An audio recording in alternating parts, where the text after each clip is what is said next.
ये कह रहा हम सड़कों पर आ जाएंगे तो तुम्हारी रूहें कांप जाएंगी। बेटा अगर 5 मिनट के लिए भी हिंदू अपनी सड़कों पर आ गए ना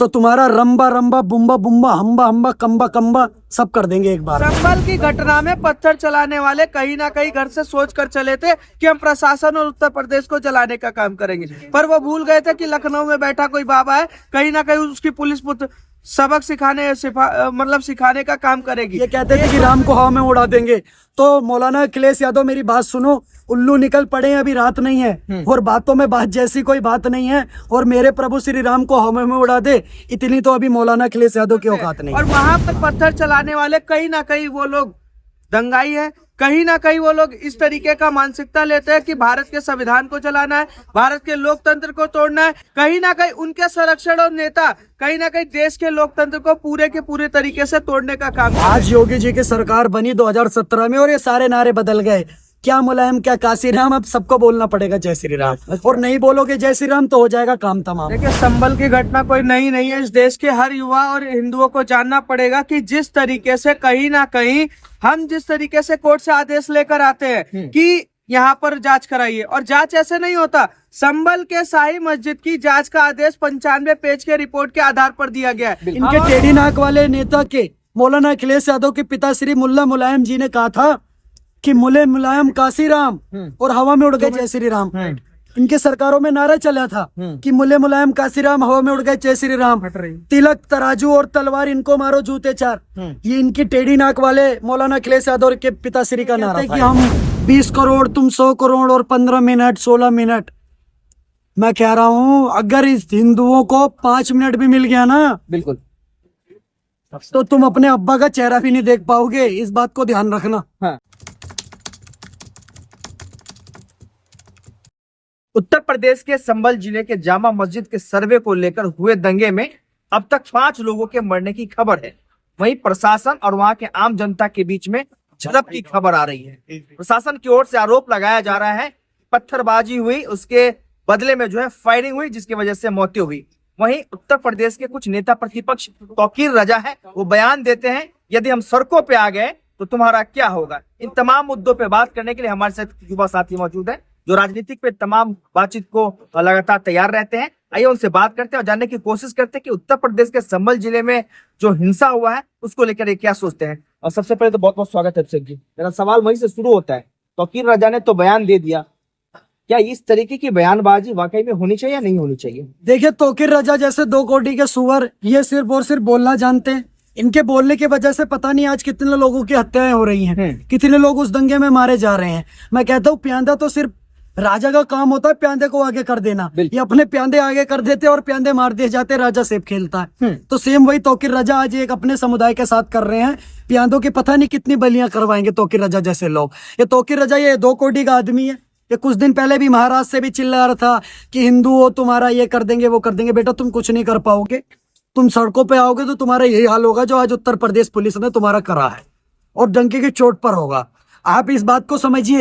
ये क्या सोचते हैं कि ये कहते हैं कि हम 20 करोड़ तुम 100 करोड़ और 15 मिनट 16 मिनट। मैं कह रहा हूँ अगर इस हिंदुओं को 5 मिनट भी मिल गया ना बिल्कुल, तो तुम अपने अब्बा का चेहरा भी नहीं देख पाओगे, इस बात को ध्यान रखना। हाँ बिल्कुल।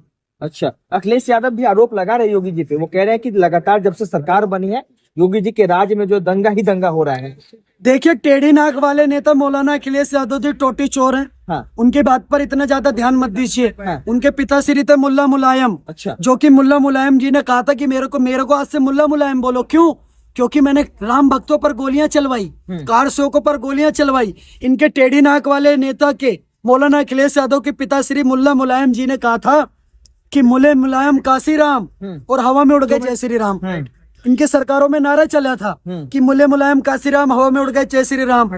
तिलक तराजू और तलवार इनको मारो जूते चार, ये इनकी टेढ़ी नाक वाले मौलाना अखिलेश यादव के पिताश्री का नारा था। ये आज योगी जी की सरकार बनी 2017 में और ये सारे नारे बदल गए, क्या मुलायम क्या काशी राम, अब सबको बोलना पड़ेगा जय श्री राम, और नहीं बोलोगे जय श्री राम तो हो जाएगा काम तमाम। अच्छा। और उत्तर प्रदेश के अंदर आपने अभी देखा 9 सीटों पर उपचुनाव हुआ, इनका काम तमाम हो गया। आप एक बात बताइए, ये कहते थे कि राम को हवा में उड़ा देंगे, तो मौलाना अखिलेश यादव मेरी बात सुनो, उल्लू निकल पड़े हैं, अभी रात नहीं है और बातों में बात जैसी कोई बात नहीं है और मेरे प्रभु श्री राम को हवा में उड़ा दे, इतनी तो अभी मौलाना अखिलेश यादव की औकात नहीं है। तो आप मेरी बात को समझिएगा, ये टेढ़ी नाक वाले मौलाना अखिलेश यादव जी क्या बोलते क्या नहीं बोलते इस पे इतना ध्यान मत दीजिए। उत्तर प्रदेश के अंदर जो भी पत्थर उठाएगा, जो भी उत्तर प्रदेश के लॉ एंड ऑर्डर को छेड़छाड़ करने का काम करेगा, वो अपने अब्बा का चेहरा नहीं देख पाएगा जैसे वो 5 नहीं देख पाए। उनको सीधा 72 के पास मिला दिया। नो इफ नो बट, सीधा खटाखट। योगी जी का तो सीधा फैसला है कि कायदे, सबसे छोटा कानून पूरे भारत में अगर कहीं का है तो उत्तर प्रदेश का है। कायदे में रहोगे तो फायदे में रहोगे। शाही मस्जिद के वकील ने कहा है कि तमाम उत्तर प्रदेश में या पूरे भारतवर्ष में ये कौन सा नियम लागू होने लगा है कि प्रत्येक मंदिर में मस्जिद के नाम पे जो है सर्वे करवाया जा रहा है और दंगा का रूप दिया जा रहा है। मैं उनसे पूछना चाहता हूँ शाही मस्जिद के वकील से कि पूरे भारत में आपका तो सिर्फ एक सर्वे हो रहा है तो आपको इतनी मिर्ची लग रही है। सिर्फ एक सर्वे हो रहा है, आर्कोलॉजिकल सर्वे ऑफ इंडिया की वजह से सर्वे में सिर्फ ये पता लगाया जा रहा है कि वहां पर हरिहर मंदिर था कि नहीं था, वहां भगवान नारायण का मंदिर था कि नहीं था, तो आपको इतनी मिर्ची लग रही है। तोकिर रजा, 2 कौड़ी के सुअर, तुम्हें इतनी मिर्ची लग रही सिर्फ सर्वे हो रहा है तो। हमारे 4 लाख मंदिर टूटे, हमारे दिल में कितना गुस्सा होगा, सोचो कितना गुस्सा होगा। बिल्कुल, ये कह रहा हम सड़कों पर आ जाएंगे तो तुम्हारी रूहें कांप जाएंगी। बेटा अगर 5 मिनट के लिए भी हिंदू अपनी सड़कों पर आ गए ना तो तुम्हारा रंबा रंबा बुम्बा बुम्बा हम्बा हम्बा कंबा कंबा सब कर देंगे एक बार में। मैं इनको बता देना चाहता हूँ ये 2 कौड़ी का सुअर। और क्यों नहीं होना चाहिए आर्कोलॉजिकल सर्वे ऑफ इंडिया? बताइए, देश की न्याय प्रणाली में किसको विश्वास नहीं है? ये लोग तो कहते जय भीम जय भीम, हम इस देश के संविधान को मानते। संविधान ने तो न्याय प्रणाली बनाई है। अगर इलाहाबाद हाई कोर्ट बोलता है कि वहां पर सर्वे होना चाहिए तो तोकिर रजा कौन होता है सर्वे को ना होने रोकने के लिए? जब सर्वे की टीम बाहर निकल रही होती आप उसके ऊपर पत्थर चलाएंगे, फिर कहेंगे मुस्लिमों को कहा जाता कि पत्थर चलाते हैं, दंगा करते हैं, ये करते हैं, वो करते हैं। और कल केवल उत्तर प्रदेश में पत्थर नहीं चले, कश्मीर में भी पत्थर चले, इस बात को भी ध्यान में रखिएगा। तो ये हर वक्त ये विशेष समुदाय क्यों पत्थर चलाता है? आपने कभी हिंदुओं को सुना कि वो पत्थर चलाते हैं? कहीं भी रामनवमी या इनकी किसी मुहर्रम ताजिए में कहीं पत्थरबाजी हिंदुओं ने करी? आपने कभी सुना? नहीं सुना। बिल्कुल नहीं, क्योंकि हम शांति प्रिय हैं। हम कहते हैं वसुदेव कुटुंबकम, सर्वे भवन्तु सुखना सर्वे सन्तु निरामया। हम पूरे धरती को अपना परिवार मानते हैं, सबको लेके चलने की बात करते हैं। पर ये लोग पता नहीं कहां से एक किताब पढ़ते हैं, उसके बाद पता नहीं क्या क्या इनके दिमागों में चलने लग जाता है। मुस्लिम समुदाय की तरफ से ये आवाज उठाई जा रही है कि जो 5 लड़के की मौत हुई है, जो 5 लोग मरे हैं, उनको मुआवजा दिया जाए और उनको जो है शहीद का नाम दिया जाए। बिल्कुल, देखिए उन 5 लोगों को मैं बोलता हूँ, अभी ये 5 मरे हैं और 8-10 मुझे जिला अस्पताल में एडमिट है। मैं भगवान श्री राम से प्रार्थना करता हूँ वो सुअर लौट के नहीं आने चाहिए। अच्छा। उनका भी वही 72 के पास पहुंचने चाहिए ताकि उनको पूरा पूरा मुआवजा मिले। बिल्कुल नहीं, अखिलेश यादव फिर से आरोप लगा रहे, वो कह रहे हैं कि योगी ने इस तरीके का दंगा इसलिए करवाया है कि उत्तर प्रदेश में जो चुनाव हुए उसमें कहीं ना कहीं ईवीएम का नारा दे रहे थे कि ईवीएम में घोटाला है, वो बात दब जाए। क्या कहेंगे इस पे? समाजवादी पार्टी की सबसे ज्यादा 36 सीटें आई हैं, वहां पर ईवीएम खराब था। बिल्कुल, तो मतलब अगर ईवीएम खराब था तो अपने 36 के 36 सांसदों से बोले इस्तीफा दे। उत्तर प्रदेश में दोबारा उपचुनाव होना चाहिए कि अगर ईवीएम खराब था तो। कल झारखंड में सरकार बनी है कांग्रेस पार्टी की और विपक्ष की, बोलिए यहाँ से सरकार से इस्तीफा दे दें अगर ईवीएम खराब था तो। हिमाचल में कांग्रेस पार्टी उसी ईवीएम पे चुनाव लड़ती है, हिमाचल में कांग्रेस पार्टी की सरकार बनी, बोलिए अगर ईवीएम खराब था तो इस्तीफा दें, दोबारा चुनाव होना चाहिए कर्नाटक के अंदर। बोलिए हिमाचल में दोबारा चुनाव होना चाहिए, बोलिए केरल में दोबारा चुनाव होना चाहिए। इसी उपचुनाव में पिंकी दीदी राहुल गांधी जी की बहन वायनाड से चुनाव लड़ती है, 4 लाख से ज्यादा वोटों से जीतती है, इसी ईवीएम से जीतती है। मतलब कि बेवफाई का इल्जाम ईवीएम पर। मतलब कि तमन्ना, आपकी अगर तमन्नाएं पूरी नहीं हुई तो बेवफाई का इल्जाम किसके सर पर? ईवीएम पर। ये बोलो ना कि हम नकारे थे, हम निकम्मे थे, हम जनता के बीच में सही मुद्दे लेकर के नहीं गए, हम जात पात में उलझने का काम कर रहे थे, हम दलित एससी शूद्र पता नहीं पिछड़ा अति पिछड़ा कौन सा पिछड़ा आंकड़ा ये कर रहे थे। पर योगी जी क्या कह रहे थे? बटोगे तो कटोगे और एक रहोगे तो नेक रहोगे। ये बोलो कि महाराष्ट्र की जनता ने ये चीज को एक्सेप्ट करा कि एक रहेंगे नेक रहेंगे। आप तो विपक्ष में बैठने लायक नहीं छोड़ा। आप पे बोलिए 9 सीटों पर आप चुनाव लड़े, 4 पर आपकी जमानत जब्त है, 7 सीटें आप हारे और 2 आप जीते, वो भी गोल टोपी लंबी दाढ़ी जहां पर ज्यादा है। आपको वो 20% वोट बैंक अगर आपको वोट दे रहा है तो 80% हिंदू उधर भी वोट दे रहा है। आपको क्या दिक्कत है? 80-20 की लड़ाई है।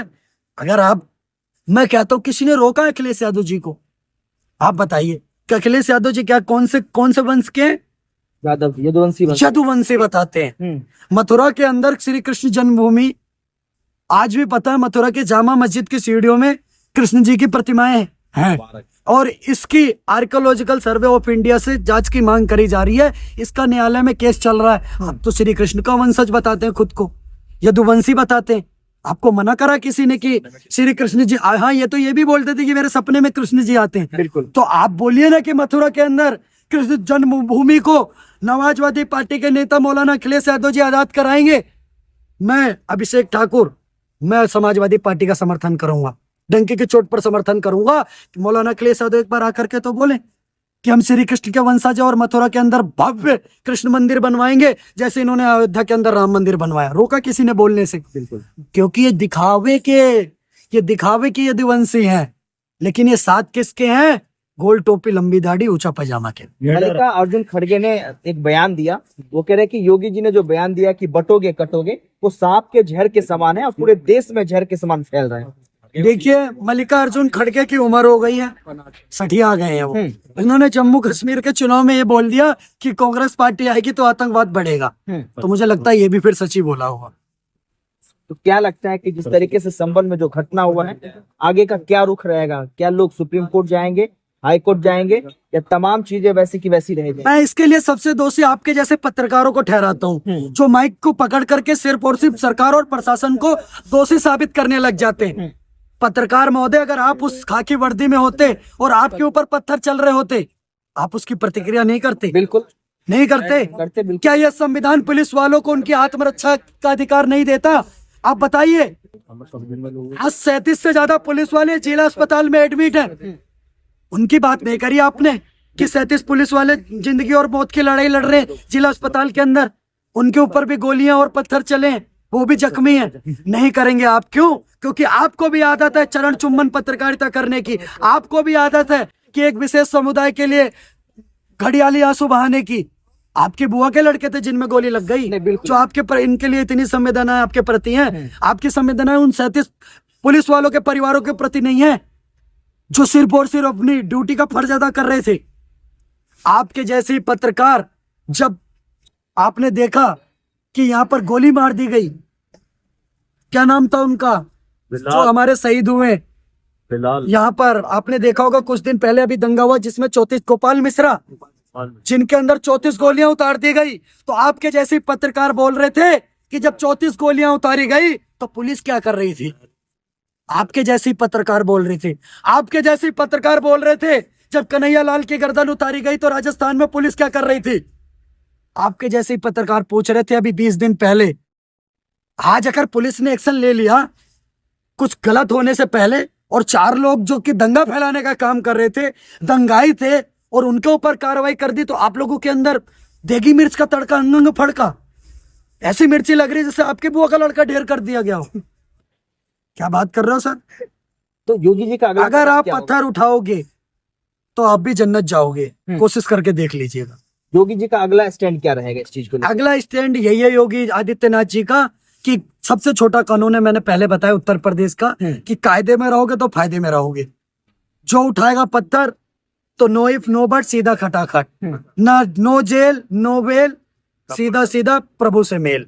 प्रभु से मेल कराते योगी बाबा। आपने गाना सुना होगा बॉस कि घुस जला बेल में सांप बिच्छू गोजर, चले ले जब चाप के बाबा के बुलडोजर। जब सांप और बिच्छू और गोजर का ये हाल है तो ऐसी जिहादियों का क्या हाल होगा आप सोच ले। इनके तो पोस्टर लगेंगे अभी 2-4 दिन में कि बाप का नाम ये, इसका नाम ये, इन्होंने इतनी सरकारी संपत्ति को ठेस पहुंचाया, यूएपी एक्ट के तहत इनके ऊपर कार्रवाई हो रही है, और इनके 7 पुश्ते सूद समेत उस सारी भरपाई करके जाएंगे। इन्होंने आग लगाई है ना पुलिस की गाड़ियों को, उसके ऊपर सवाल नहीं पूछा आपने कि पुलिस की गाड़ियों पर जिन्होंने आग लगाई थी वो कौन थे? ओवैसी तो बयान दे रहे हैं। कौन थे? आप पूछना था ना आपको। मेरा पर आप सवाल भी चरण चुम्बन पत्रकारिता कर रहे हैं। हमारा किसी की धर्म निरपेक्षता के खिलाफ है ही नहीं।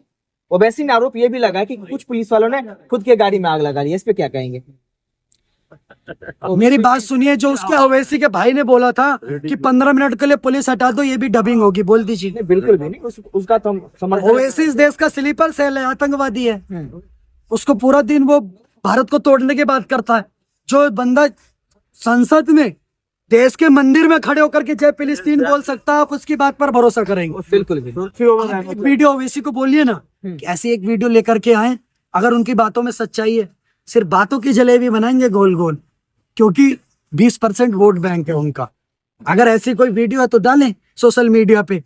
उनको तो छींक भी आ जाती है तो वो भी सोशल मीडिया पे डाल देते हैं। उनके घर पे भी कोई पहुंच के पोस्टर चिपका देता तो वो भी सोशल मीडिया पे डाल देते, आज मेरे दूल्हा भाई आए थे और मेरे साथ ये करके चले गए। तो इसके लिए उनके पास कोई वीडियो नहीं है, मतलब हवा में बातें छोड़नी है।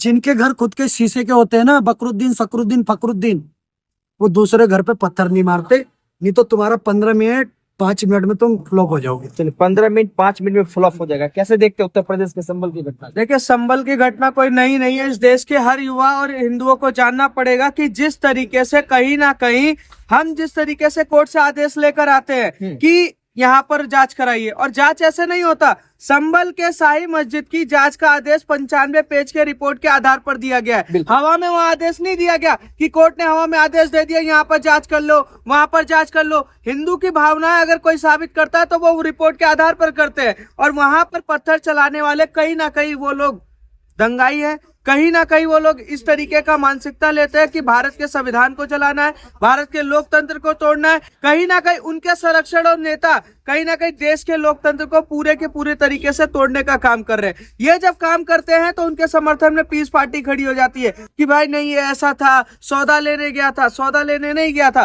वो उत्तर प्रदेश के प्रशासन का सौदा कर रहा था, और उसी सौदाकरण में कहीं ना कहीं उसको 72 तक पहुंचाया गया। और आगे भी ऐसा कोई करेगा तो उत्तर प्रदेश में 72 तक पहुंचाने का काम योगी सरकार समय समय पे करेगी।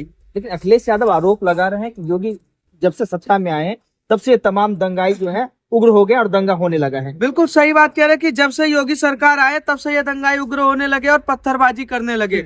मुझे एक बात बताएं कि अखिलेश यादव, क्या योगी सरकार प्रशासन आदेश जारी करता है या कोई और करता है? यह कोर्ट के आदेश के आधार पर होता है। पर अखिलेश यादव को यह पता होना चाहिए कि जिसके लिए तुम लड़ रहे हो वही दंगाई होते हैं, कहीं ना कहीं वही पत्थर चला रहे। संभल की घटना में पत्थर चलाने वाले कहीं ना कहीं घर से सोच कर चले थे कि हम प्रशासन और उत्तर प्रदेश को जलाने का काम करेंगे, पर वो भूल गए थे कि लखनऊ में बैठा कोई बाबा है, कहीं ना कहीं उसकी पुलिस सबक सिखाने का काम करेगी।